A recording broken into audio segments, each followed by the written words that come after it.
Hey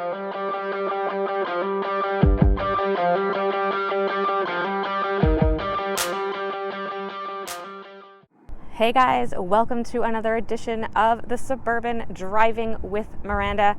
Look at me out in a sweater. It is gorgeous out. Spring has sprung, and look at this stunning vehicle behind me. Yep, you're right. I've just said that about a Toyota Venza. You do not want to miss this one. Trust me, I'm just as shocked as you are that I love this car as much as I do. Let's take it for a spin and see what the new Venza is all about. So I'm starting off this review with the exterior of this car because, come on, look at this thing. And I'm saying this about a Toyota Venza. Seriously, I haven't had as much attention with a car like this ever. I mean, it's not an M8. This is not a Porsche. This is not an i8.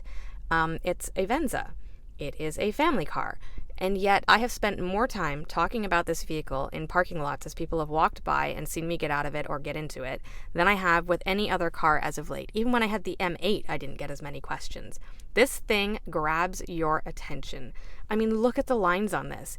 It looks like a cross between a Lexus and a Jaguar in the back. The front end is Toyota's new kind of more aggressive look, but just everything about this Venza has been completely revamped and redone. I mean, I wanted to show this Venza parked next to an old one, and I found one and I parked and I was going to take a photo, and I couldn't even do it because it was so different. It was like there was absolutely no connection. And I think that's a very good thing. The designers at Toyota took it upon themselves to really give the Venza a whole new lease on life from the outside in, everything about it. And you know what? I wasn't really taken on this color to begin with. I'm not a pink kind of girl. But this color, known as titanium glow, is actually really, really gorgeous. I mean, it's kind of like this dusty rose pink, kind of reminds me of the iPhone pinky color with the white version, you know. It might be a little bit feminine, but it's also really, really well done, and it just glitters in the sunlight. Honestly, I don't think I've ever liked the exterior design of a Toyota as much as I like this one. Well done, Toyota. I really like this Venza's look. Here we are inside the 2021 Toyota Venza all-wheel drive hybrid. Less of a concern, those naming things. So I gotta say, I'm really impressed with this interior. So I remember the last Venza I drove, which is the generation that you see mostly driving on the road right now. You heard me talk about the exterior and how far this vehicle has come in terms of its exterior look.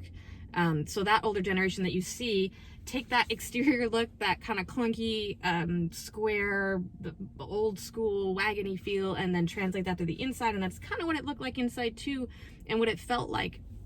It wasn't comfortable. I remember I took it for a drive to Ottawa with my family, and my lower back was killing me by the time I got back, and I was not old enough to have back problems at that stage. That was in the beginning of it all.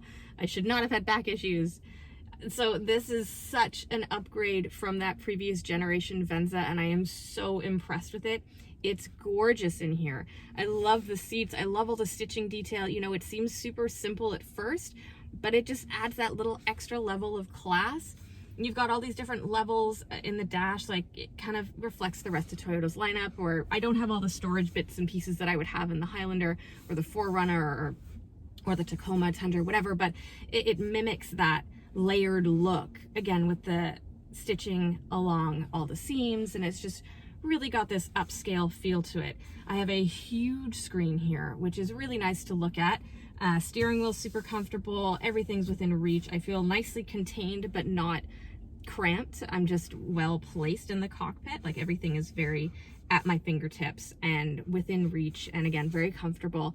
I have a really nice armrest here with a decent amount of storage and extra cup holders should I want. They're not very deep, but you know, if you're on a long trip and you guys have more than 4 beverages, 5, there's also cup holders in the door, you have options. Now, let me get to what I don't particularly like about this interior, because you knew there was going to be a downside to it somewhere.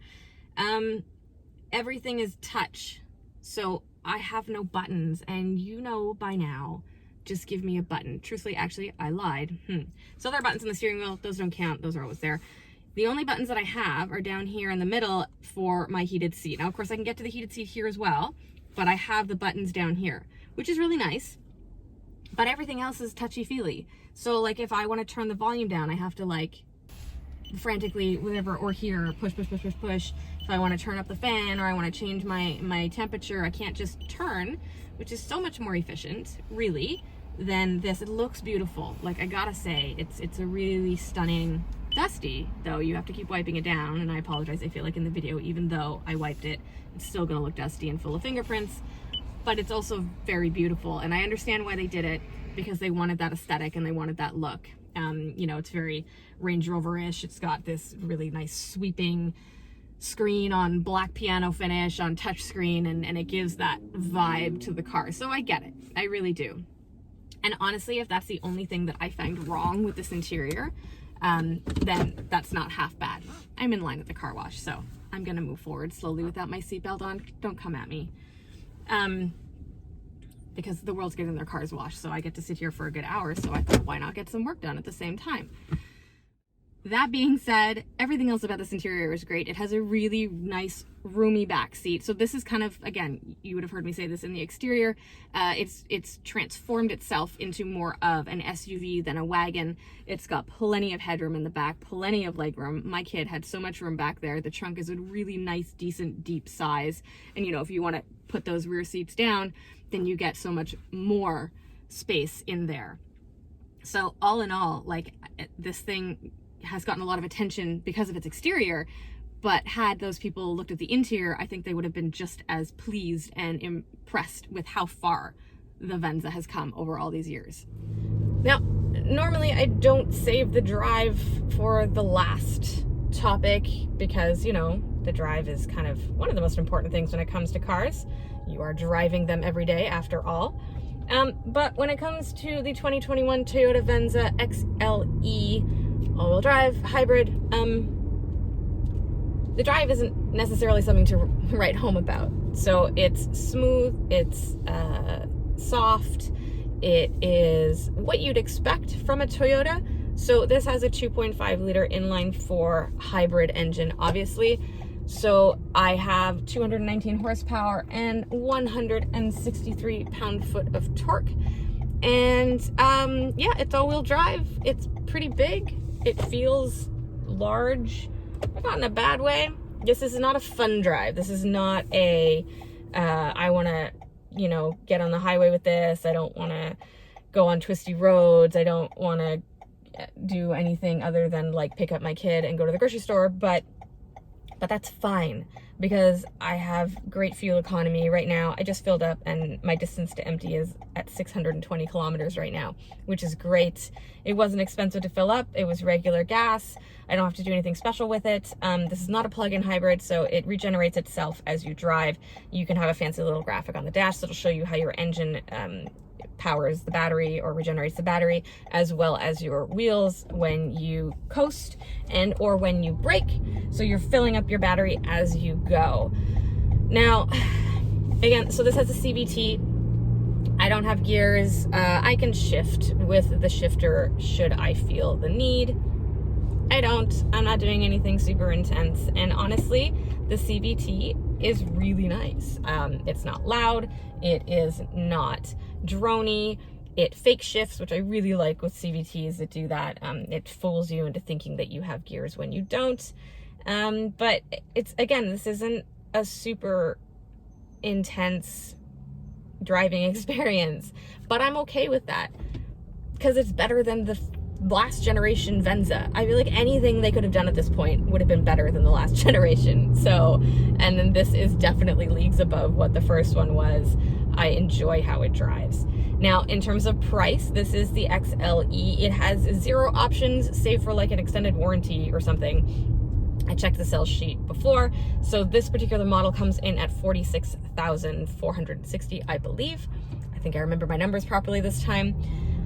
The downside to this, and I didn't realize when I was talking about the exterior, I should have dug a little bit deeper before I ran my mouth on that, but I'm going to correct myself now. I said that this is very roomy inside. And while it does feel very roomy and seem very roomy, there's actually less space in this vehicle than there is in the RAV4. So this is more expensive than the RAV4, but you get less cargo space than you do in the RAV4. And that's really 100% to do with the shape of this vehicle. So the RAV4 is much more square, so it has the height in the back, so you get the more cargo space, whereas this one has that slopey, super sexy silhouette that everybody loves, but it cuts into your cargo space. So do you want to sacrifice a bit of cargo space for style? I would. I really like the way this thing looks. I like how it drives. I feel it has a good ride height. I have good visibility. I'm comfortable in here. And, you know, the RAV4 is a great car, for sure. But I think I would pony up for the extra for this Venza. And I'd probably get it in this color, too.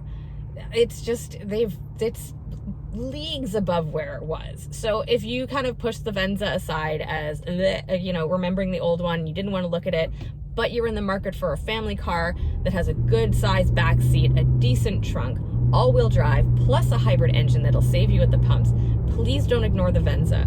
Just take it for a test drive, have a look at it, you know, explore it in the showroom. Don't forget that it's all touchscreen buttons in the center console, so you'll learn to live with it. I only had this for a week, so I'm sure that's why I get so, you know, up in arms about it, because I don't have time to adapt to it and learn where my finger placement needs to be while I'm driving, etc. But if you're going to purchase one of these, then you will get used to it, and you'll learn all your little shortcuts on the steering wheel, etc., so you won't have to be fiddling with the touchscreen as much. But yeah, don't ignore this vehicle. This is gonna be, I think, a good model for Toyota. They made all the right choices and all the right changes to the Venza. Good on them. All right, guys, well, that's been it for me and the all-new Toyota Venza. You guys really should check it out yourselves, see what it's all about, and trust me, when you see them on the road, you will definitely notice them. As always, if you have any questions, you can hit me up at Miss Miranda L on Instagram or Twitter, Miranda Lightstone on Facebook.com, or drop a comment below. Hope to see you guys back next week. Enjoy the sunshine.